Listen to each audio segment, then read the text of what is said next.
Finally, we're going to address a few decoration techniques or texturing of the outside of your piece so that you can add details that help your viewer understand what you've made and just to make it a little more interesting. Okay, the first thing you can possibly do is just rip and tear your pieces. Now you're going to want to do this maybe before you add. So I'm just taking that double-sided cardboard and just ripping it apart.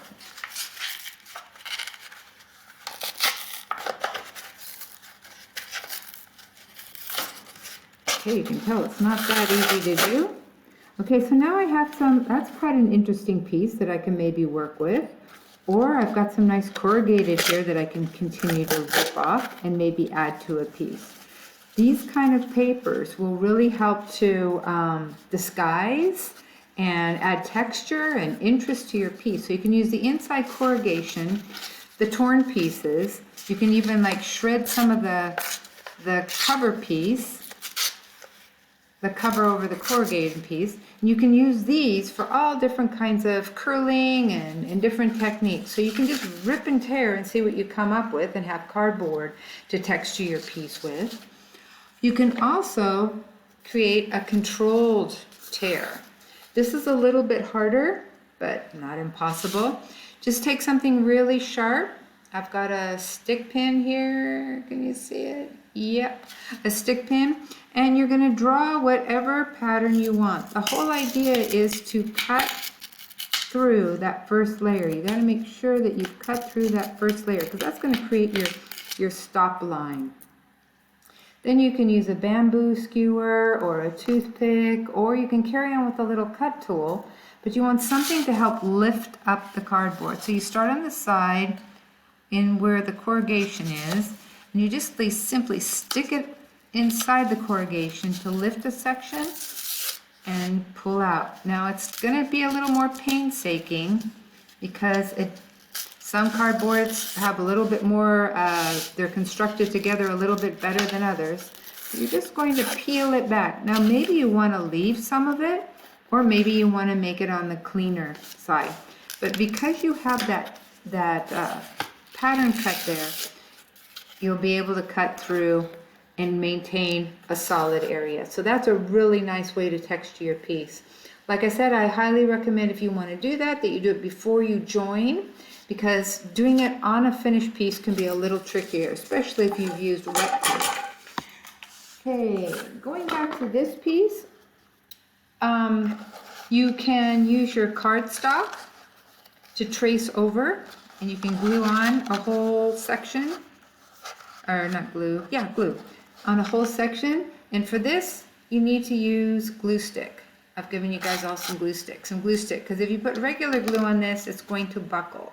You don't want to have any buckling going on. So you can glue on entire pieces. You might decide that you want your joints to have a little bit more of a interesting finish, or it can be straight, or maybe it's just you're just going to glue on pieces. Your choice.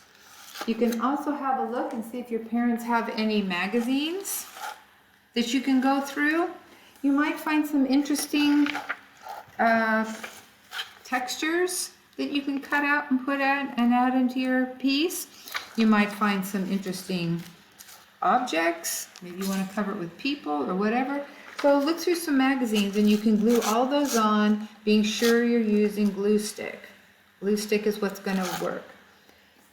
The other thing you can do is you can take, like I've come back to that paper towel roll, and you can cut strips.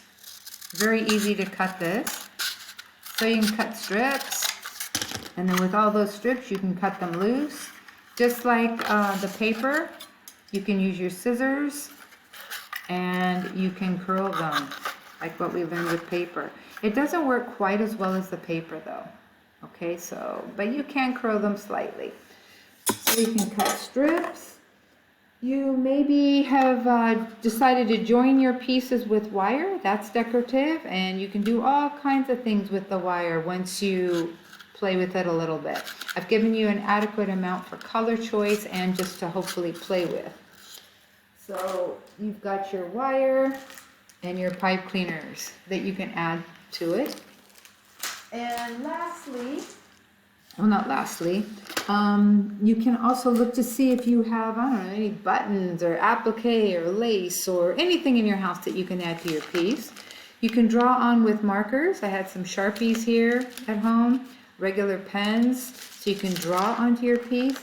I recommend that you don't paint your piece. When you paint onto cardboard, what happens is, because it's paper, it's not going to accept it very well. The brown paper and acrylic paint, you're not going to get the colors you want either. The best thing to do is coat your paper with gesso, which is an acrylic medium that you don't have at home. I have at school. So I suggest you don't paint your piece. Or if you do paint your piece, take some of your scrap paper, scrap cardboard, and paint it first. See what the reaction is. So test it. It might work. I have no idea what you're using.